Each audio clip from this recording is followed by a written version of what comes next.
Top trending at labis na pinag-usapan ang espesyal na announcement ni Kim Chiu at Paula Avellino.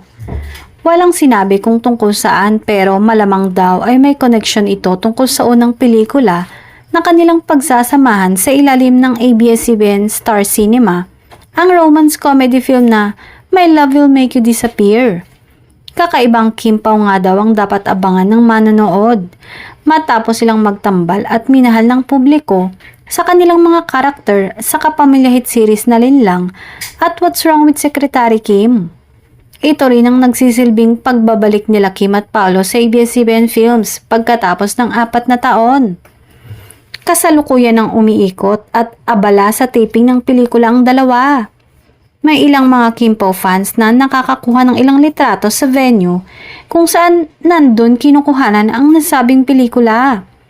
Samantala, marami naman ang umaasa ng announcement na ito ng Kimpaw ay hindi lang sa pelikula, kundi sana daw ay may update na sa tunay na relasyon ng dalawa.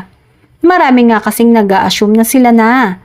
Ngunit syempre daw, ay iba ang kailangan na sa kanilang mga idolo mismo manggagaling.